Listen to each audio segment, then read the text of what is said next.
আসসালামু আলাইকুম। সাদিক মম স্টোরির নতুন একটি ভিডিওতে আপনাদেরকে স্বাগতম। আশা করি সবাই ভালো আছেন। আজকে আপনাদের জন্য নিয়ে চলে এসেছি কম মশলার সহজ রেসিপি।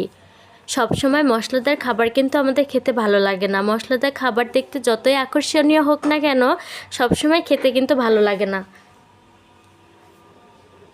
তো মাছ মাংস কিছুই যদি আপনার খেতে মন না চায়, বাড়িতে খুব সহজেই বানিয়ে নিতে পারবেন মসুর ডাল দিয়ে পুঁই শাকের এই রেসিপিটি।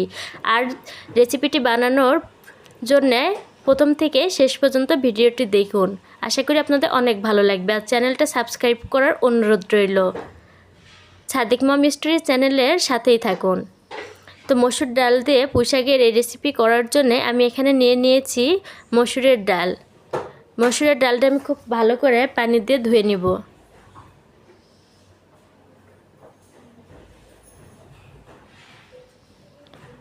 খুব ভালো করে ধোয়ার পরে আমি এখানে পুঁই শাকও আগে থেকেই খুব ভালো করে কেটে ধুয়ে রেখেছি।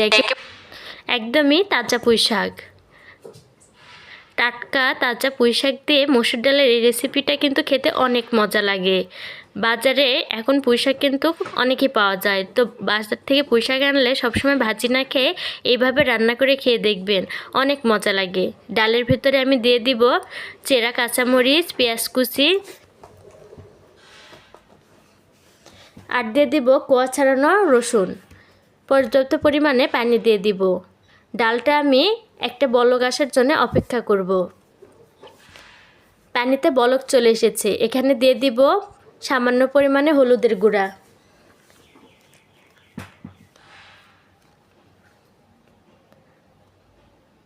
ডালে যে রকম উপকরণ লাগে সবগুলো এর ভিতর দিয়ে দিতে হবে। এখন দিয়ে দিব পুঁই শাক। এই রেসিপিটা একজন এক এক রকমভাবে করে থাকেন, কিন্তু আমি চেষ্টা করি এই রেসিপিটা কম মশলায় সুস্বাদুভাবে রান্না করার। আর আমার এই রেসিপিটা অনেক ভালো হয়। তো আপনারাও এই ভিডিওটি দেখে বাসায় একবার হলেও এই রান্নাটি করে দেখবেন। আশা করি অনেক ভালো লাগবে। পুঁই শাকের উপরে দিয়ে দিলাম পরিমাণ মতো লবণ। পুঁই শাকটা আর ডালটা যেন খুব ভালো করে সিদ্ধ হয়ে যায়। ভিডিওটি যদি আপনাদের ভালো লাগে অবশ্যই চ্যানেলটা সাবস্ক্রাইব করে ছোট বোনটার পাশে থাকার অনুরোধ রইল। লাইক কমেন্ট শেয়ার করতে ভুলবেন না। 10 মিনিট জাল করার পরে এদিকে পুঁই শাকটা আমার খুব ভালো করে সিদ্ধ হয়ে গেছে। ডালটা আরেকটু সিদ্ধ হবে, তো ডালটার জন্য আমি আরেকটু জাল করে নিব। ডাল কিন্তু এখানে ভেঙে ভেঙে যাবে না, ডালটা আস্তই থাকবে কিন্তু সিদ্ধ হয়ে যাবে। এই যে ডাল আর পুঁই শাকটা খুব ভালো করে সিদ্ধ হয়ে গেছে। আর এটা বাচ্চারাও অনেক পছন্দ করে। এটা যেহেতু কম মশলার একটা রান্না, তো বাচ্চারাও অনেক পছন্দ করে। আর বাচ্চাদেরকেও আপনি করে দিতে পারবেন। এটা তাদের শরীরের জন্য অনেক উপকারে আসবে, কারণ এখানে পুঁই শাক ও ডাল আছে। এটা বাচ্চাদের জন্য অনেক ভালো। খুব ভালো করে জাল করে পানি কমিয়ে নিয়েছি। এখন আমি এটা বাগার দিয়ে নেব। আর এই রেসিপিটা বাগার দিলেই সবথেকে বেশি স্বাদ লাগে আমার কাছে মনে হয়। বাগার দেওয়ার জন্য এখানে আমি সরিষার তেল ব্যবহার করব।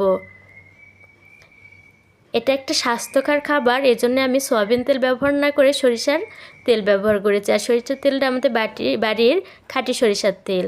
তো আমি চেষ্টা করেছি এটা সরিষার তেলে রান্না করার। আর এর ভিতর দিয়ে দিয়েছি শুকনা মরিচ, থেতো করা রসুন ও পেঁয়াজ কুচি। খুব ভালো করে বাদামি করে ভেজে নিব।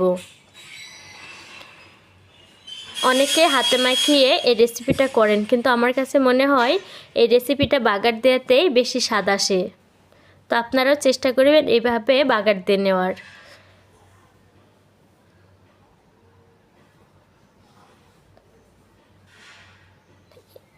এখন এর ভিতর দিয়ে দিব আস্ত জিরা। খুব ভালো একটা ফ্লেভার নিয়ে আসবে। খুব ভালো করে নেড়ে চেড়ে আর একটু ভেজে নিব।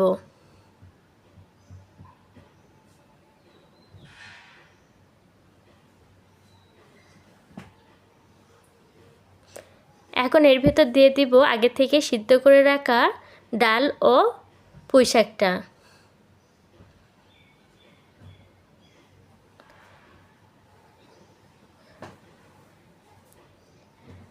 আমার বাগার দেওয়া হয়ে গেছে। আর এই ঘনত্বটা এরকমই হবে, এটা একেবারেই পাতলা হবে না কি একেবারেই ঘন হবে না। ডাল আর পুঁই শাকের রেসিপিটা এইভাবেই খেতে বেশি মজা লাগে। তো আপনারাও চেষ্টা করবেন এইভাবেই বানানোর। আশা করি রেসিপিটা অনেক ভালো লাগবে আর পরিবারের সবাই অনেক পছন্দ করবে। বাচ্চা থেকে বড় সবারই এই রেসিপিটা অনেক ভালো লাগবে, কারণ আমার পরিবারের সবারই পছন্দ। তো আমার রান্নাটা পুরোপুরি কমপ্লিট। এখন আমি এটা নামিয়ে নিব। আর ভিডিওটি যদি আপনাদের ভালো লাগে চ্যানেলটা সাবস্ক্রাইব করবেন। সবাই ভালো থাকুন, সুস্থ থাকুন। আল্লাহ হাফেজ।